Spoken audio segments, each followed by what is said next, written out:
Hey, we started a podcast. Yeah, Philly G, because they know who I be. The King of Kings. I'm back. What it do, people?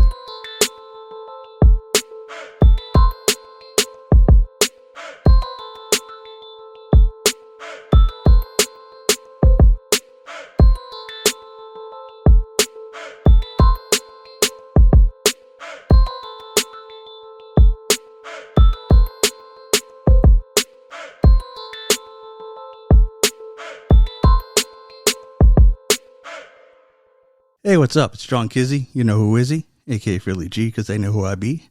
I'm here with Ray Ray. What it do, people? And hey, we started a podcast.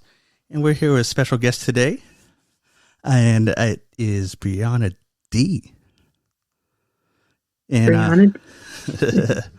yeah, we just got finished. Well, not just now, but I've been listening to all week, actually. Realest Whine.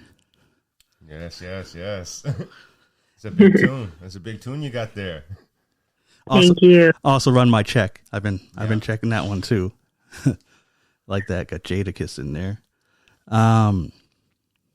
Usually lead I can take the lead on this. So like going through your music catalog, listening to looking at the YouTube and stuff. You've been in this industry for a while, right? So like what has been your inspiration and kind of what led you to be in this industry? Like, who is Briannagh D? Thank you. And thank you, first of all, so much for having me and, for looking through my catalog and, checking out my music. I really appreciate it. But I think what really initially got me started was just as a kid, as you kind of mentioned, I started pretty young and I've been doing this for a while, but I looked up to I'd be watching like Hannah Montana, shows like that, and I'd see how, she'd be performing on stage, and I kind of just loved the way that looked. I was kind of intrigued by that, and so I started singing in my church choir, and I sang in school choir as well, school chorus. And I then began, asking my parents if I could take some singing lessons and just like really delve deeper into it. I believe I started playing piano at around 5 years old. And so I've just always been very musically inclined in that sense. And I picked up the steel pan in middle school. Did some dance lessons, just kind of really immersed myself into the whole thing, and acting as well. And I did some like off-Broadway stuff, but then kind of got more into the commercial route, a few years into it more so. And yeah, so I've just been very inspired by like kind of what I saw around me, what I saw on TV, music playing in the house, even if like, say my favorite song would come on when I was really small or just a really cool song, I'd be singing it in my head. I'd be singing it in the car. I'd get like really, really enthusiastic, about any kind of good music. And so I was like, maybe this could be a career or, something similar, something close to that. Yeah, and how important was it for you to have that nurturing environment where music was seen as something that you could really do and wanted to invest in? Like you said, like you were doing piano lessons and singing at a very young age, and the choir plays a big role, it seems like, within your musical development. So what was that like for you? Yeah, I think it was really, really great to have that background going into it. And I think just being around other singers and other musicians helped to kind of, level me out. And I got to explore a bit. It wasn't just like my own ideas or, my teacher's ideas, or it was like other musicians. And I think just being surrounded by other people in general, is really, really, it's really important in terms of like collaboration and collaborative ideas, all that stuff. So it helps you grow too. Yeah. And and as well as like you've dived into TV and film, and like what has that been experience? What's that experience been like for you? Yeah, it's been really great. You know, I've learned a lot going on the sets and everything. I believe I shot my first commercial when I was around 11, and just went on auditions. And I think I made a brief move to California during my 8th grade year of school. And so I got to kind of go on a bunch of different sets and really delve deeper into acting. But yeah, I think it's been really cool. And, ever since then, obviously I've continued and grown and got onto even bigger sets and met people who I could only ever dreamed of having met when I was a kid. Luckily, by the grace of God, of course. But it's been a really, really fun ride so far. And I know a lot of people who dive like kind of within music or within film, the education kind of falls by the wayside. But it doesn't seem like that happened for you. So what was that like, being able to navigate all of those different arenas? Yeah, so I think kind of like you said, my parents were really, they definitely wanted me to at least get a bachelor's degree, just get some sort of college degree. You want to make sure that in case of anything, you're set. And, it wasn't only just them telling me that finishing school would be good. I wanted to finish school. It's something that I wanted for myself. And so I got my bachelor's from UCLA in June of 2024. And then I got my master's a few weeks ago from Columbia. Congrats.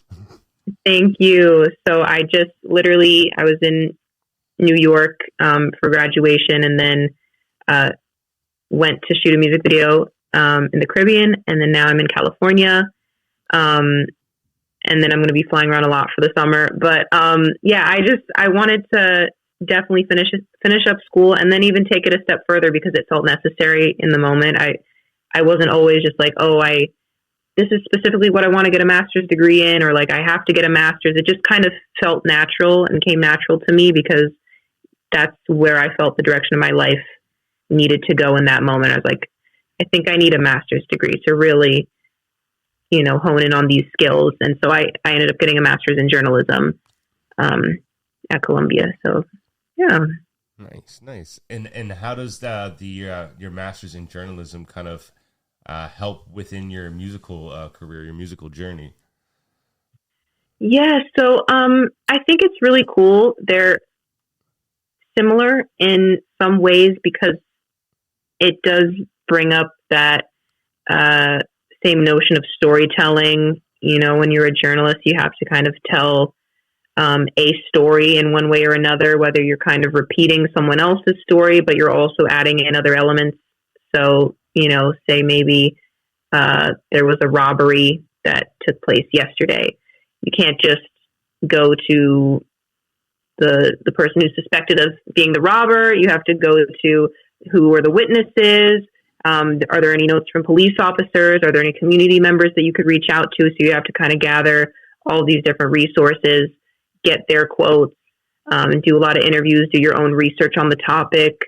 And then, of course, I'm going more so the video route, so the broadcast journalism route, which would then require you to get footage and edit the footage and do your stand-up and do your voiceover. And so there are a lot of different components and elements that I wasn't, like, as a kid watching the news, I didn't think there were all of those elements that you had to master, but it's a lot. And I definitely have a lot of respect for journalists now having kind of gone through a full-blown, like, master's program for that. But yeah, I think it's really cool that you get to tell stories in music and you get to tell stories in journalism, and they're kind of similar in that way. Cool. So right now, I see that you, like we said in the beginning, you have a big tune that's kind of going around right now. Can you explain to us how that kind of took place and like what the vibe and aesthetics of that track and song are? Yeah, so Realest Whine, it is a like dance hall pop song featuring MC Light, who is just the queen. Needs no introduction. But yeah, it has a very, as you probably heard me mention earlier, I shot the music video in the Caribbean. A lot of Caribbean vibes. It's still like a pop song, but has that dance hall influence. So you can really hear the island vibes when you listen to the song. And yeah, I think it just kind of came about relatively naturally as well because we had actually we were working on set together for a project, MC Light and I, and so we had just kind of been in communication since then, and I felt that that was the right song for her to jump on, and she was kind enough to do that, and yeah. And what was that creative process like for the two of you guys? Did you guys kind of get to a chance to be in the studio together, or was it more of like people like mailing in verses and that kind of stuff? Yeah, so I mean, she first of all is an extremely busy woman. She is always doing things, but we kind of were in like communication as far as her verse was concerned. Just kind of, I got to like listen back to it, and we kind of got to like communicate outside of the studio. But, I think when she was recording her verse, I was like in school or it was something like that. So, our schedules didn't align quite at that moment, but, we were again, like in communication as far as, the process of the song, which I was really grateful for. And who's been like your biggest musical influence kind of coming up throughout your career? Yeah, so I honestly really loved Briannagh, and I feel like I mentioned her, and like anytime anyone asks me that, that's my go-to. But I just really love her because she, is obviously Caribbean from Barbados, and so that's like super cool having grown up and seeing someone who kind of reminded me a little bit of myself. And, I just always thought she was herself 100%, and she was authentically like Rihanna through it all. She wasn't really influenced by what anyone else had to say about her. And I thought that was really cool. Like her mentality is just something I really look up to.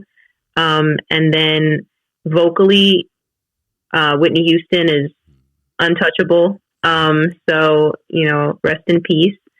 But, yeah. And then also Mariah Carey too. Mariah Carey. Nice. Yeah. No, that's definitely a good, pool of musical influences to pull from for sure. So you said you're going to have a busy summer. So does that involve like touring and stuff like that? So I'm just kind of bouncing around a lot of different places, obviously promoting the new song mainly, but I have some performances lined up. I'm going to be traveling quite a bit, not necessarily a tour per se, but I do have a few performances and just like different events and like interviews and things that I will be going to. And then we're kind of going to see what happens with journalism. I do have a few job offers in that space as well. So I'm going to be kind of navigating what I want to do with that. But yeah, it'll definitely be a busy summer. I have some trips out to New York and Atlanta that I know of right now, but and potentially Arizona. But we'll see what happens. I would definitely say stay posted on my Instagram. I post a lot there about what I'm doing. So yeah, it's a lot to keep up with even for myself sometimes, but I'm blessed to be busy. And what is it like for you as an artist kind of navigating the social media world of kind of being out there for like easy access for art for everybody to kind of be able to kind of engage with? Because I know that it's a whole different element that artists have to deal with nowadays where they have that social media stuff where it's like at the tip of the fingers for everybody. It is really crazy and really cool all in one because kind of like you mentioned, people have instant access to you, but I think, you have the option to either respond or to just withhold from responding. So we are kind of fortunate in that sense where it's like you're not obligated to, if somebody says something really negative to you, like you have to respond. Like you can choose to just be like, I'm going to ignore it, or anything else. So you kind of can figure out whether or not you want to engage with certain people, conversations, situations. So I think just remembering that you have that freedom of type is kind of nice. Yeah.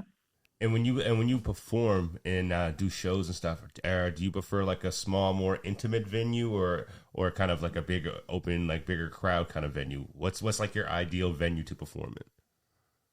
I kind of like both, but I would say that the bigger audiences are super exciting because, and I honestly think it's really cool when there's like a really spaced out crowd. So like maybe, the light is only shining down on like the first few rows, but then you can't see who all is in the back. I think that's pretty cool because then you almost don't focus on the audience in a sense. You're more consumed with like what you're doing in that moment. Because I think like large audiences, there is oftentimes the tendency to be so focused on like, oh my God, there's so many people out here, like as you're singing, when sometimes it's just better to throw yourself into the song itself and really focus on, the words, the lyrics, the way you sound. So, but yeah, I think larger crowds can be really exciting, but I'm not opposed to either. I just love performing for a crowd. And if someone's supposed to purchase a ticket to one of your shows, what can they expect to see? They can expect to see a lot of energy. They can expect to see a lot of personality, a lot of engagement and interaction. I definitely make eye contact with people. I do hand gestures, point at people and just try to make them feel like they're a part of the show in any way I can. I want them to have fun. I want them to feel more than just comfortable. I want them to feel like they are, they came here for something, and more than just like some live vocals and me singing the song and then it's done. I want it to feel like more than that. Yeah, kind of like a production, right? Exactly. Nice. And you talked about you've done some work on Broadway. What was that like for you? And can you talk a little bit about like what was some of the productions that you did? Oh yeah, so like some of the like off-Broadway stuff that I did was when I was younger, so I did like Annie and like, shows like that, Sound of Music. So it was really great because again, I think it taught me everything I needed to know in a sense. Broadway is so great in that way, Broadway type shows because you have the singing, you have the acting, you have the dancing. It's all in one. And so I learned a lot really quickly doing that. And but it was a really great experience. And I think I'm really fortunate that I was able to be in that kind of a space when I was around like 10, 11, 12, because then it set me up for success later down the line. And I wasn't just, relying on one skill. I was kind of able to be like, okay, I dance, I sing, I act. I was doing a bit of like print modeling when I was around 11 as well. So I just kind of tried everything. And then, obviously now and even when I was around 17, I believe I started with journalism type jobs, reporting. So I'm just doing everything I can. And then, hoping for the best. But yeah, it was really cool growing up with the off-Broadway productions. And yeah, again, just the singing, dancing, acting, all really useful skills. And you said that you started kind of journalism around the age of like 17, telling stories and things like that. So what are some of the stories that you like to tell? I think having just went through that master's program, it taught me so much. And the stories that I learned that I like to tell from my time there were mainly stories about like education, religion, And then stories about like justice not quite being served, but me bringing the attention to people of like, here's why it needs to be served, here's the relevance of it, and this is an unfair situation and it needs more coverage. So I was like really, really passionate about, and I think it's a very time consuming job. It's a very time consuming like area of work to be in, because it's not just like a 9 to 5 and you clock out. It's like, it's a constant thing. You're constantly reaching out to sources about how can I make this story better. And so it can be like very, kind of like I said earlier, time consuming, but when you're passionate about a story, like you don't even think about it. So, you know, for me, if it's like, okay, there's this story about this kid and, you know, maybe he's going to prison when he shouldn't be because, you know, there's so much evidence that points to he didn't commit the crime, or one of those types of stories, they really bother me. And so I will stay up till early hours of the morning, just trying to figure out, okay, how can we make sure that, you know, this story gets out there, it's told the right way, and we get all the information from this person, all the information from that person, and we just make it a mission to like have justice be served, at least through news coverage, you know, as much as we can do as journalists to help in situations like that. I think they're just so important. No, that's amazing. That's one of the things that interests me always about telling stories, is having those untold narratives told, right? Having those voices that are unheard being able to be heard by the masses. Definitely. Yeah. I'll let you ask a question. I've been kind of going on a little bit. It's all good. I want to know what the experience was like at the Showtime in the Apollo. I know it was a while back, but I just wanted to hear about that. Yeah. So I think I was 11. A lot happened when I was around 11. I will say, and I think that probably gave me like, you know, that little boost of confidence to be like, okay, keep going, because, you know, the ball is rolling right now. But Showtime at the Apollo, that was a really great experience. I auditioned. I was probably like number 172 in line or something like that. I was pretty far back. There was like a really, really long outside of the building going around of like just other contestants auditioning. So it was like hundreds and hundreds of people. Wow. And I went in to my audition, sang some Whitney Houston, and they were impressed. Impressed enough to move me to the, I believe it was finalist 3 or 4. I think I made it to the top 3 or 4. And I competed that night. And so that was really, really cool that I, you know, even made it to that point and got to perform at the Apollo Theater, and rub the tree trunk for good luck. But yeah, I was so young, and I was really grateful for the opportunity. That was like, at that time, I think the biggest stage I'd ever performed at. And I mean, it's, you know, it's an iconic stage, of course, Apollo. But so I had like so much excitement within me. I never have really been much of a nervous person when it comes to performing, more so just like excitement. And I was just ready to sing. I was ready to do what I love.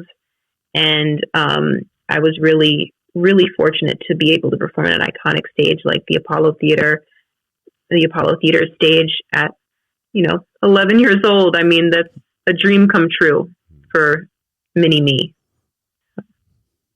Yeah, no, and that's an amazing feat to have accomplished at such a young age. Mm-hmm. So my question around that is, where you had so much success at a young age and it continued on, like what was that like, navigating, still being a child, but being in an entertainment industry and getting so much attention?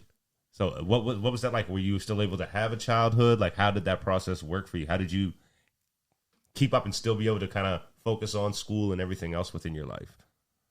Yeah. So, I think like school was such a central thing for me. Like, my parents did not play. They wanted all A's. They wanted straight A's. So I was able to, when I wasn't doing, you know, singing or acting, like I was the student who was like, oh, it's recess time. Let me start my homework now. So that way I'm not going to be up till 2 a.m. doing it. So I think it really helped me as far as like structuring my life a bit, even at like 13 and 14 and like a really young age. But it gave me it instilled a ton of discipline within me. And I think that has carried on to even now. I recognize the importance of, okay, if this is a priority, we got a plan. We have to make like, okay, this is what's happening at this time, and then this is what I'm doing after that, and nothing can just be halfway done. It needs to be entirely completed before I hop into the next thing. And so I've been able to kind of really structure out my day, my week, my month, my life in a really great way that I'm happy with. So I was still able to have a childhood in the sense of, every now and then I'd go out for ice cream, I'd go to the movies, I'd spend time around family. But I knew like, this is serious. You can't be joking around. If you want to make it in the industry, it has to be a consistent dream. It can't just, oh, I'm going to give up now because it's hard, or, oh, I got rejected from this audition, so now I want to give up. It was just like, no, okay, this is a rejection. Well, that sucks, but get on to the next script and make sure you nail the next one and learn from the one that you didn't get. And also be sure that you're keeping up with your assignments. So I always had something to do. I didn't really have too much time to dwell on like other things. And I think in a way that was a great thing for me. Nice. I'll let you get another question. I'm taking up all the air. It's all good. So we talked about the Realest Whine and how you worked with MC Light. How was your experience with Run My Check working with Jadakiss? That was really great. He is obviously so talented. I mean, all of these people just really, really talented. I can say the same for Cassidy. I worked with Edie as well, a Jamaican dancehall artist. So every person I've collaborated with, I feel has just such an immense amount of talent. But Jadakiss was really great, really wise, really nice. And, I think it was just great being around him. I think we shot the video. I was trying to remember because I shot my segment with him a few weeks before I shot the next few scenes. But that was done in LA. And, he was really, really great to work with. Again, just like super talented, wordsmith, really wise. And, I was really glad to be around someone, who's been in the industry for quite some time and really built a name for himself. And who's that ideal person when you think about the industry or the landscape today? Who's that person or that group of people or that group of producers that it's on like a bucket list for you of people to work with? Man, I think there are so many people who I almost feel like if I were to say, like, I feel like the person who I would end up collaborating with and having the most fun with is someone that I wouldn't even expect to say, if that makes sense.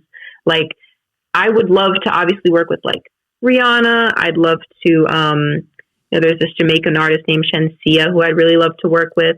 But it's like, who knows? What if I have the most fun working with like Dolly Parton? You know what I mean? Like, yes. I don't want to, like, it's a great question. And there are people who I'd love to work with, but I almost think that the person who I will end up being pleasantly surprised by is someone who I'm just not even thinking of or like would never think of. But, I'm open to collaborating with anyone who I think has a similar mindset, and a similar vision. But yeah, who knows who might pleasantly surprise me, but if I were to just give you names, it would be again, like Briannagh, that Jamaican artist who I mentioned as well, Shensia. I think there are some great female artists. And then as far as like a male artist, I think Bruno Mars is super talented. Um, and yeah, there are some really great, like, even looking back, there's this artist from around like 2010, I think he put out this album, Tayo Cruz, Yeah. who was just like so great. And I wish that he put out more albums because I actually really, really loved that album. And, you know, just like people who I grew up with all of my childhood, and, you know, there's so many artists, there's so many people you can collaborate with. And I hope that I collaborate with somebody who I don't expect to, and that it turns into something really amazing. If someone was to ask you, like, what would be the most emotionally attached song for you that you've created over your span of being in the music industry, what would that be for you? Like someone that's like when you hear it or when you were singing it, you was like, that's my heart right there.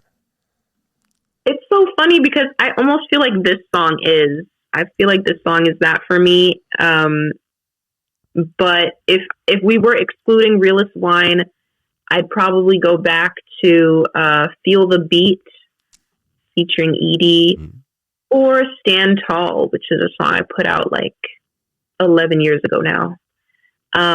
Just because I remember the excitement that came into my spirit as I was writing that as a 12-year-old at the time. I got so excited. I was like, oh my gosh, this melody is so good. And it was like so catchy to me at the time when I was like hearing it in the studio and the music, and I was like, you know, co-writing the song. So yeah, probably one of those two. But right now I seriously feel really, really good about Realest Whine. It's like a sound that I've wanted to have come out for a while now, and I sat on the song for a little over a year and just worked on different interpretations of it. We tried different beats, we tried so many different things with it, but I'm really, really happy with Realest Whine. Nice. Yeah, Awesome. Speaking of excitement, I want to know how it felt. You had the song Elevate that went viral on Instagram, and in today's day and age, you know, when something goes viral, you have different people doing dances to it and uploading their own video dancing to your song. Like, how does it feel seeing all these people not just enjoying your song, but dancing to it and spreading it? Yeah, it was so cool seeing that children's group from Uganda dancing to it, and that got like, I think 1.5 million views or something like that, like 1.6 million, something crazy like that. And that was insane because it was like, oh my gosh, me personally, I've never been to Uganda, but just to see how it can turn into this like global thing in different countries, and there's like children who, you know, are from different parts of the world listening to your song. I think it's so cool that music has become so accessible to, you know, no matter where you are, you can, you know, hear songs from different artists. Like, you know, right now I could find some random artist in like Ireland and just like go through their entire discography, and like, you know, I'm here right now in California, like, you know, they probably never would have thought like, oh my gosh, like, yeah, people from United States are listening to my music, even though I'm in Ireland right now. And, you know, I think it's just such a crazy thing in the best way possible.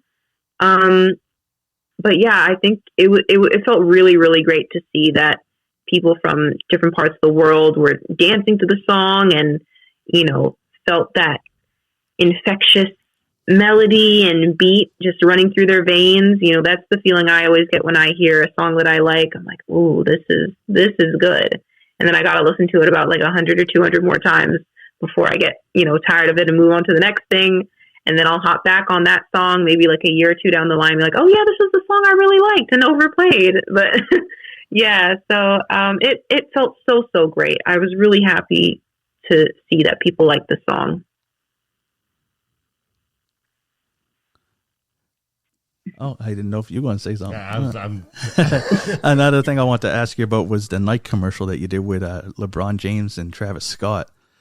How was that? Like, these guys are, you know, LeBron James.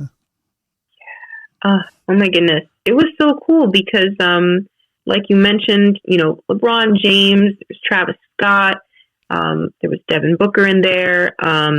There were like some really, really big names in basketball, and I think, and of course, music with Travis Scott. But it was such a cool experience, just getting to be on the set of like a Nike commercial in general. It's an iconic brand, and it was my dress code, because I remember someone saying like, "Oh my gosh, you were like in a dress, like a full on gown," and other people were wearing like just their regular gym attire and stuff like that. But it was like this prom scene, so that's why I was like in a dress and like for that part of the commercial. But it was a really cool experience, because the prom scene, I remember there was like so many cool like lights, and they had it all decked out like an actual. It was like I had actually went to prom, even though I didn't get a prom because of COVID, unfortunately. Oh. I was class of 2020 for high school, so that unfortunately did not happen. But hey, I got the prom in the end. You know what I mean? I got a set prom on the set of a Nike commercial. I mean, doesn't get much better than that. So it was really fun. It was really, really nice, that commercial experience. And where you did the off-Broadway plays, you also have been on This Is Us. How was that transition like? Because there's both storytelling, both like, but it's two totally different mediums. Like, was it easy to go from stage to TV? It was. I think it was easy, honestly, because the off-Broadway stuff that I did was, again, like it was the singing, the acting, the dancing. It was like so many things in one. So it was like you had to kind of put your all into it constantly. And, TV shows, like when I was on Bizarre on Disney Channel, or even like This Is Us, it's just the acting. It's just the acting. So you only have one thing to really focus on. You're not like trying to tap dance in the middle of saying a line, and then like you got to belt out this huge note. So I think it was an easy transition in that sense, but there are differences, of course, like you're on set, there are cameras, there are directors, producers, people kind of going over what you're about to say, what you have to do. There's so many different people on these sets. And one scene can take like hours to complete. Even if it just ends up being like 30 seconds, in the end, it'll be like 6 hours on set for a 30-second thing. But, yeah, it was a smooth transition because of all that I learned, doing the acting, singing, dancing, all that stuff in one, and just having to go into strictly acting, or, if we're talking about the music space, strictly singing. Yeah. Cool. And I also see that you did the St. Kitts Music Festival in 2017 and 2024. Are you any other festivals you'd be looking at going into? Yeah, so I definitely hope that I can perform at many other music festivals down the line. As of right now, I am not entirely sure what that music festival schedule is looking like, but it would be really cool to perform at other music festivals across the globe. I did one in England a while back, which was really fun. But yeah, I really want to kind of explore and go to different countries and perform at music festivals there. The St. Kitts Music Festival this last time around was really cool because, the headliners were like Mary J. Blige and Rick Ross and big names like that. So it was really cool to kind of, especially just like, see Mary J. Blige vocally killing it like that. Yeah. I think her set was like 45 minutes to an hour probably. So, and she was just consistently like nailing each song as one would expect. But it was really cool to be in that space and witness it and be a part of it. And I got a question for you, just as someone who is an artist myself. whenever I hear somebody who's who's in the industry or somebody who I really respect for their music, and I hear them perform or hear them sing, it kind of sparks a bug in me to kind of want to write and want to develop and be creative. Do you feel that same way? Yeah, definitely. I think especially when I hear like a new sound, if there's like a new genre of music that I tap into, I'm like, oh, maybe this is something that I can kind of incorporate in the next song I put out.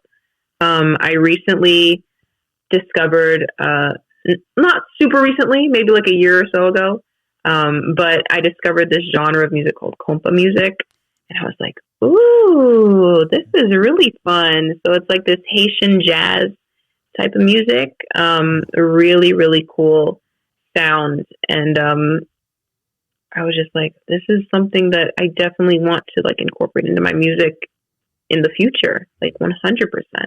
And I think it's so good to just be really like paying attention to the sounds you hear around you, because sometimes you could miss it.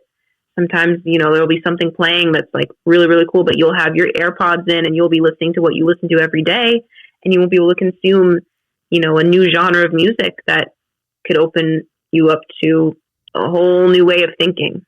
So, yeah.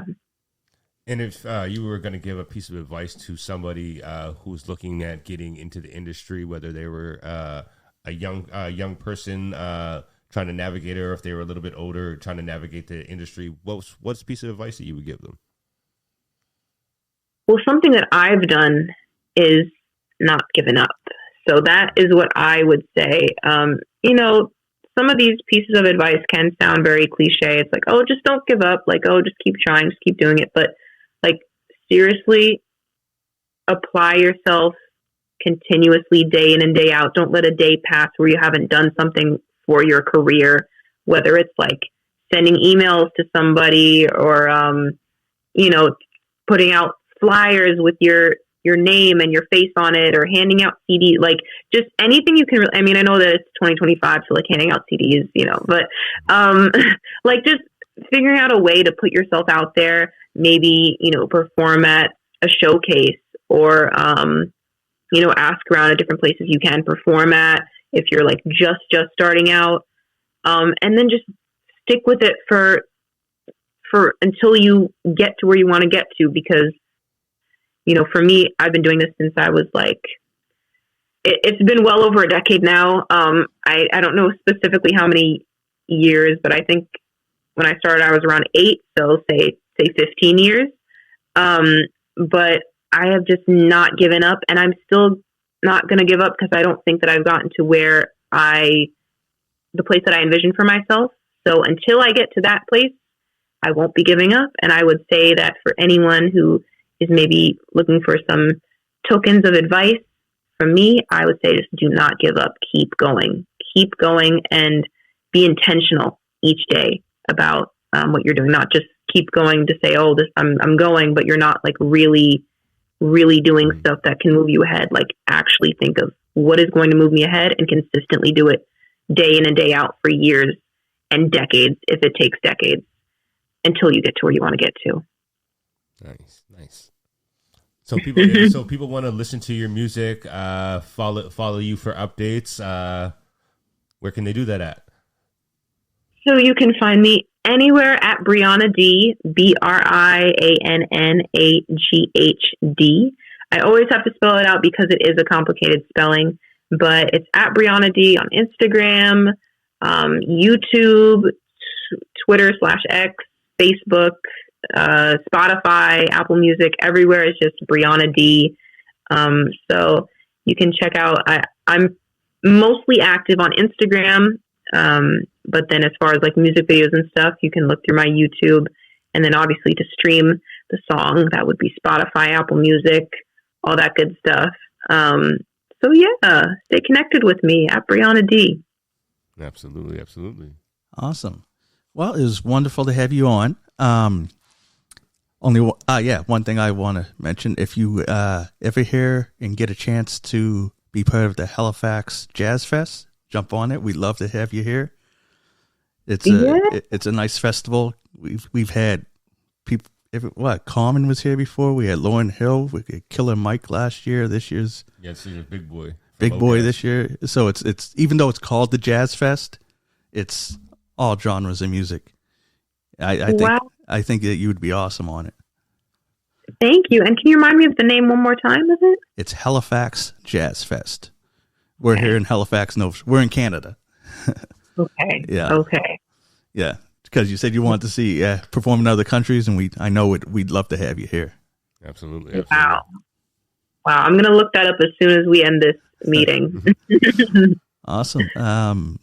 Anything else you'd like to add? No. Thank you for joining us here today, and we look forward to seeing what comes next from you, as well as seeing that's your song rise on the charts. Yeah. Thank you. Music video coming soon too. Okay, nice. We'll be looking out for that. Thank you. Awesome. Okay, so that's all we have for this episode. I'm John Kizzy. You know who Wizzy, aka Philly G, because they know who I be. And I'm here with Ray. Stay safe. Take care of yourself, people. And our special guest, Briannagh D. For your time. Thank you. You're welcome. And we'll catch you next episode, everybody. Take care. Bye.